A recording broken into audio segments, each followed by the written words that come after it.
once you've got your cool little animation here, and you can see mine, I've just made this very quickly. Ball rolls down the ramp. There's a few things that you're going to want to do before we get to rendering. One of them is going to be to change the frame rate. Another one is going to be to make the camera track the object. And then lastly, we're going to set up the world and the environment and the materials before we set it to render. Also, that's a problem there, so I might just fix that up real quick before I go any further.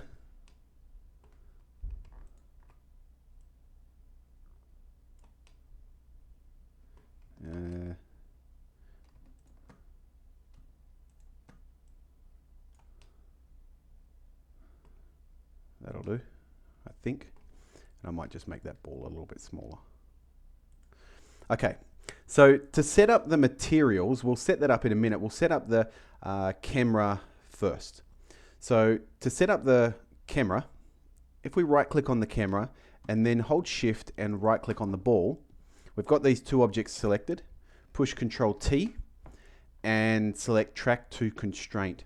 That'll make the camera look directly at the ball. So you can go into camera mode, the camera view mode, by hitting 0 on the number pad. And you can see that the camera's up there. So I'm going to just start by selecting the camera and moving the camera so that it's kind of over here. You'll see that it already tracks to face the ball. And so at this very first frame, I'm going to hit I and push location. So I'm keyframing the location of the camera, saying at the first frame, the camera is going to be here. Now I hit play and the camera will automatically follow the ball. And when it gets down to here, I'm just going to move out with the full stop, move the camera along, down, maybe along a bit more, hit I and then keyframe it to a location there. Now if I go into camera view and reset that, you'll see that the camera is now moving. So rather than just constantly rotating, the camera is moving a little bit. When it gets down to the next part, I'll let it go for a little bit longer. I'm going to pause it here. I'm going to go back out. I'm going to move it down. I'll just hit 0 to check that where it is. Maybe move it down a bit more. Hit I and location. And then hit play to keep going. And when it gets down to here, I'll hit I, oops, and I'll pause it. And I'll bring the camera right down to there. Maybe down a little bit more. I and location. So now if I watch this animation from the start, I'll go into camera mode, hit play. I've told the camera where it needs to be at each point, and the computer will fill in the movements in between. Okay, so the camera's slowly tracking down.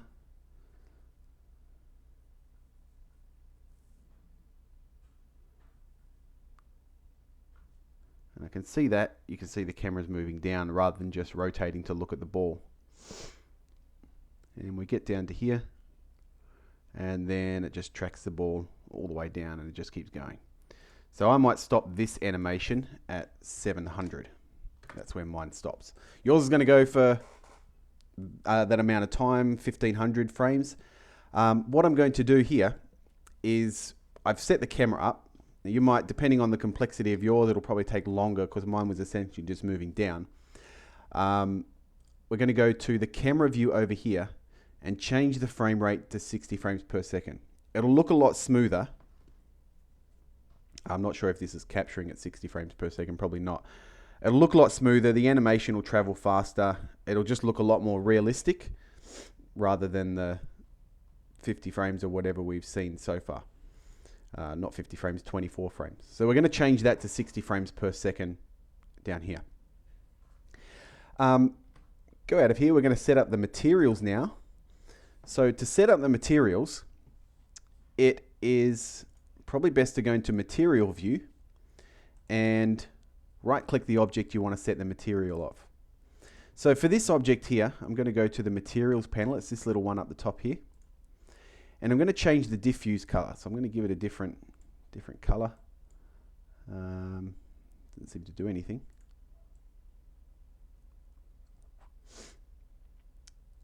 Oh, I think I've got some weird lighting set up, so I'll just put it on I'll just put it on material. You can see that it is changing the color in there. I'm not sure what I changed earlier. I was playing around with some settings. It's probably to do with, I'll just turn these off for now. Okay, that's really weird. It's like I've just got one little bit in there.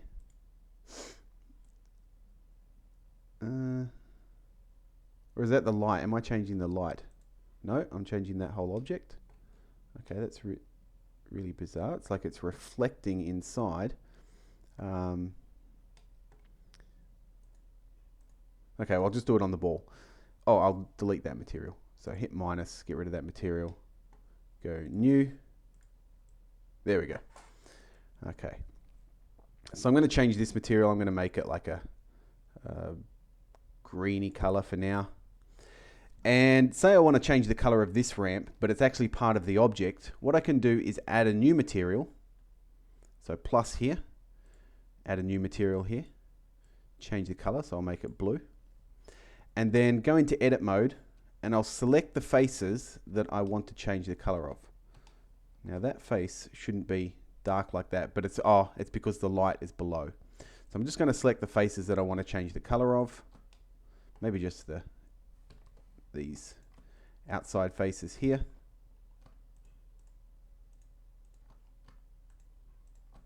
And I click on Material 2 and click Assign. Okay, so now I've got those blue edges on those. For the ball, I'm going to right click, add a new material. I'll set its diffuse to red. And I'll leave that for now. So I've got some materials applied to these. But what I want to do to see how it's going to look in the video render, I'm going to switch this from material to rendered. And it's going to look a little bit messy at the moment. So what we need to do is go to this world view up the top here and click on world, tick paper sky, tick blend sky, and change the horizon color to something else. Okay, so I'm going to change the horizon color to a light blue, and the zenith color, which is like the opposite of the horizon, change that to something else. It doesn't have to be this, it's just a gradient in the background. And you can tick that if you want, but it doesn't make a big difference. It just changes how the gradient displays. Don't change the ambient color, because then we're going to tick ambient occlusion, and that will be set to add to start with. But we are going to change that in a minute. And we're going to tick environment lighting and change it from white to sky texture or sky color. We don't have a sky texture, so it won't matter which one. And change the ambient occlusion to multiply. Okay, so this is what it's going to look like here. It's going to get some color from the sky. It's going to put shadows where the light source is.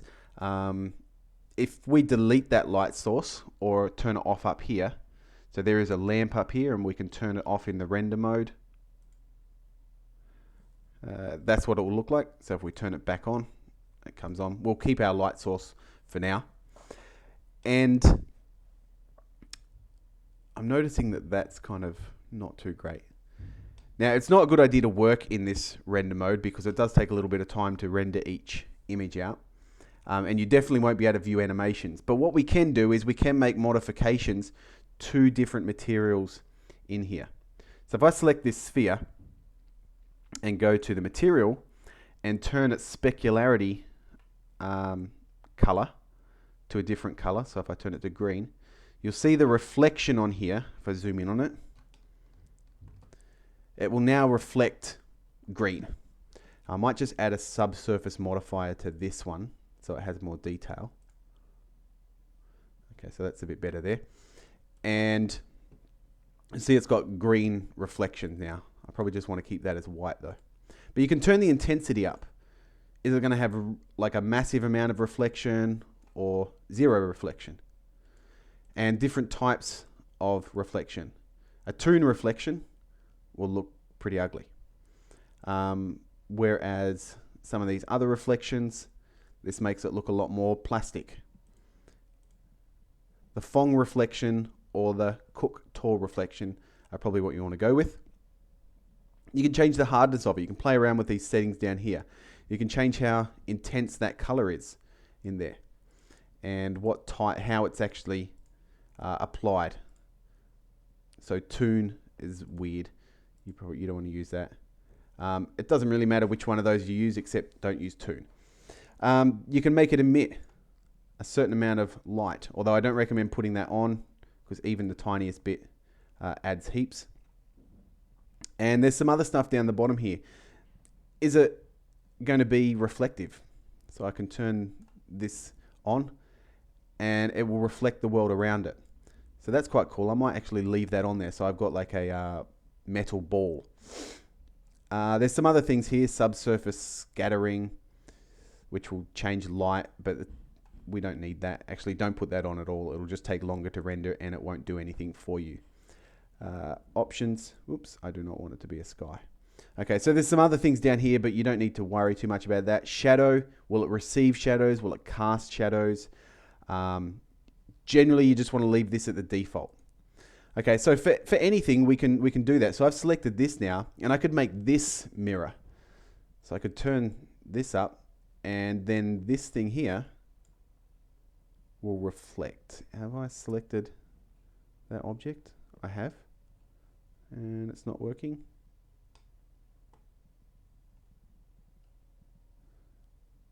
Why not?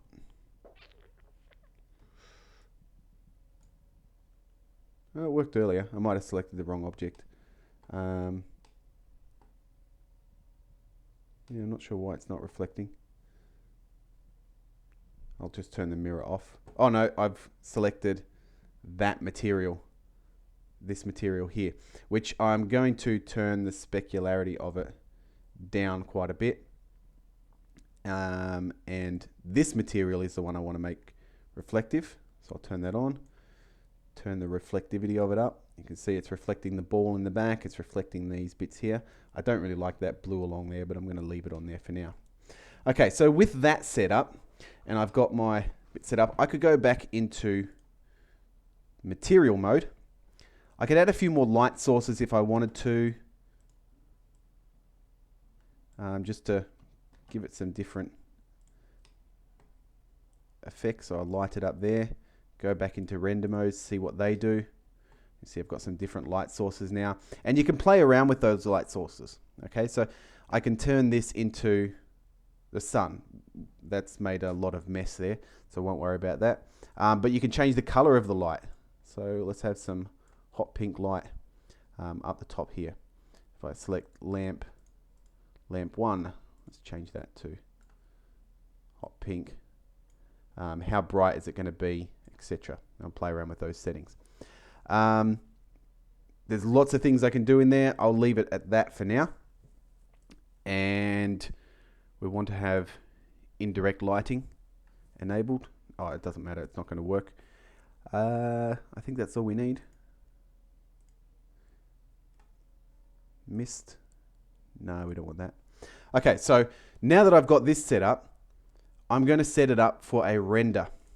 And this is where we set it up for a render. So what I'm going to do here is down the bottom, I'm going to change this location. This is where it's currently exporting to. I'm probably going to want to change it to maybe, in your case, look for your desktop. And on desktop, I've already got a whole lot of, okay. Let's see. Desktop, I'll make a folder called animation. And accept. It creates a new folder, and then I click accept again. So down here, it's showing where it's going to export it to. Now, I've got to select H.264. This is a good format for exporting video to. And that's pretty much all I need to do here. Do anti-aliasing. And then when you're ready, click animation. Now, depending on how fast your computer is, it could take a long time to render each frame. So I'm not going to make you watch the whole thing. I'll just pause the video and let it go to when it has rendered and show you the final outcome. So if I click this animation, you'll see that it's roughly about 10 seconds per frame for me.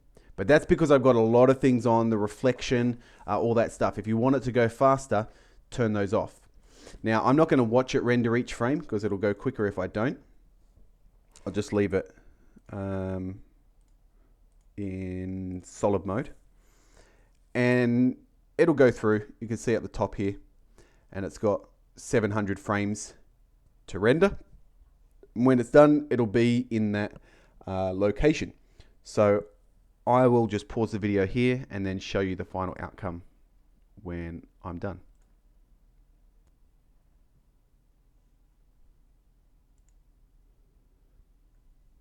Now I've had to stop this from rendering just so that I can show you the final thing. Now it's done probably about 150 frames at the moment. And you can see how long it took down here. I think it was about 512 when I started. It's now 529. So it's going to take probably about 2 or 3 hours to render. So I'm not going to do the whole thing. When we do it at school, best to set it up at a time when there's not going to be a class in afterwards. And it can just go through either through lunch into a free period, or we may have to set it up at the end of the day and just let it run. So if I just run this, open with VLC, you could see it's only like 2 seconds at the moment. But it does look really nice how it's all rendered out. It's got reflections. The back wall has reflections. There's reflections on this little ball. It looks really nice. And so it's just going to take a long time to actually render that out. But that's how it's done, and that's how yours should be done as well.